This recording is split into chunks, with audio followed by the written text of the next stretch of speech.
Olá, alunos da turma Urso, professora Esther Gomes. Vamos dar prosseguimento aqui ao estudo sintático, tá ok? Então, nós já vimos que a parte sintática, ela estuda as palavras organizadas em orações, tá ok? Então, nós já vimos os termos essenciais, que são sujeito e predicado. Então, nós já vimos os tipos de sujeito, vimos os tipos de predicados. E, continuando aqui, a gente vai ver os termos integrantes da oração, tá ok? Termo integrante é aquele que vai completar o sentido de verbos e nomes dentro de uma oração, tá ok? E aí nós temos certos nomes e certos verbos que não têm o sentido completo, que eles vão precisar de alguma palavra para completar. Então, quais são os tipos de termos integrantes? São os complementos verbais, que são chamados de objetos, tá? Que pode ser objeto direto ou objeto indireto. Eu tenho complemento nominal e eu tenho o agente da voz passiva. Então, cada termo aí, ele tem uma função específica dentro da oração, tá ok? Então, vamos lá. Os objetos, né, completam o sentido do verbo, eu sempre falo. A gente pergunta para o verbo, né? O verbo, ele é o centro da oração. A partir dele que eu vou ter sujeito, que eu vou ter complementos. E vou ter todo o mais girando ali em torno dele, tá ok? Ele é a parte estudada na oração. Para ter oração, ele precisa existir. Então, eu pergunto para o verbo, por exemplo, esperava o carro. Então, eu falo, quem espera, espera algo ou alguém. Nesse caso, é algo, né? Esse algo é ligado sem preposição, eu espero algo. Então, eu tenho um objeto direto, tá ok? Eu posso falar, ele vendia roupa. Quem vende, vende algo. Então, a partir desse momento que eu ligo o seu complemento ao verbo sem uma preposição, eu tenho um objeto direto. Eu posso ter objeto direto preposicionado. Aí, geralmente, aquelas expressões que a gente sempre utiliza, né? Amo a Deus. Quem ama, ama alguém. Não precisa dessa preposição aí. Mas, geralmente, para dar uma ênfase a esse objeto, eu coloco a preposição ali desnecessariamente. São objeto direto preposicionado. Tá ok? Eu tenho objeto direto pleonástico.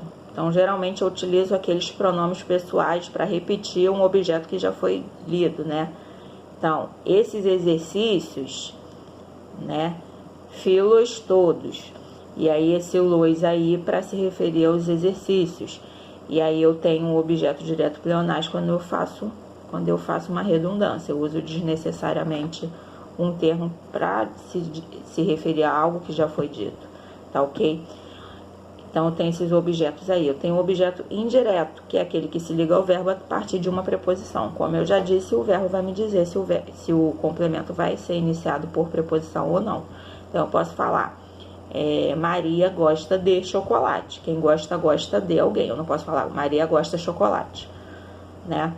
Normalmente, a criança que não sabe, que ainda não se ligou nos padrões da língua para saber que ali tem uma preposição para encaixar, tá? Então, Maria gosta de chocolate. O gostar já indica que eu gosto de algo ou de alguém, tá ok? Então, requer a preposição aí no meio dessa história toda, tá ok? Mesma coisa ocorre com o objeto indireto pleonástico. Tem o direto, vai seguir a mesma condição lá do objeto direto. Próximo tipo de termo integrante é o complemento nominal. Só destacando bastante. Complemento verbal é para verbo. Complemento nominal é para nomes. Geralmente são nomes, né, que também não tem sentido completo, tá ok? Então, por exemplo, tenho amor e parar por aí. Tenho amor aos meus pais. E aí, esse aos meus pais vai completar a palavra amor, tá ok? Então, palavras que não têm sentido completo, que precisam de um complemento, nomes que precisam de complementos, esses complementos são chamados de complementos nominais. Atenção para o seguinte, o objeto indireto, ele precisa de preposição. Todo complemento nominal, ele também vai ter preposição. Então, como eu vou fazer a diferença de um para outro? A partir, exatamente, nome ou verbo, tá? Então, eu amo meus pais. Tenho amor aos meus pais, tá ok? E aí, eu posso ter também nomes que vêm de verbos, né? E aí, eu tenho também para adjetivos ou advérbios, né? Estou cheia de fome.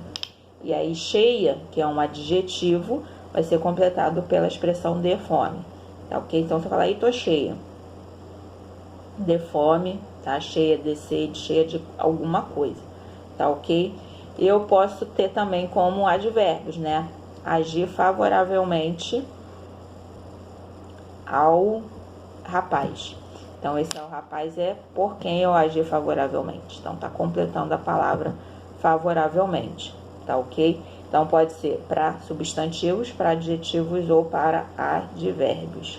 Atenção para não confundir com o objeto indireto. Objetos para verbos, complementos nominais para nomes. No próprio nome já está dizendo a quem eles se referem, tá ok? E aí, como é que eu faço, então? Às vezes pode ter, né, o mesmo termo também para adjunto adnominal. Eu posso fazer essa confusão com adjunto adnominal. E aí, a gente já viu lá, né, a gente vai, adjunto adnominal, vocês já viram, né, com a outra professora, na parte sintática. O adjunto adnominal, ele serve para não completar o sentido de um nome, mas para modificar o seu sentido. E aí, nós temos o seguinte, adjunto adnominal, dando a ideia de posse. E o adjunto adverbial, o complemento nominal, né, ele dá uma ideia de ação, né? Então, por exemplo, o elogio do professor foi satisfatório. Então, o elogio do professor dá uma ideia de posse. O elogio ao professor foi satisfatório. Ao professor já não é a posse, ele já é o alvo do elogio. Então, toda vez que dá ideia de posse, adjunto adnominal. Se ele for o alvo da ação, ele será o complemento nominal, tá ok? Então, alvo, complemento nominal.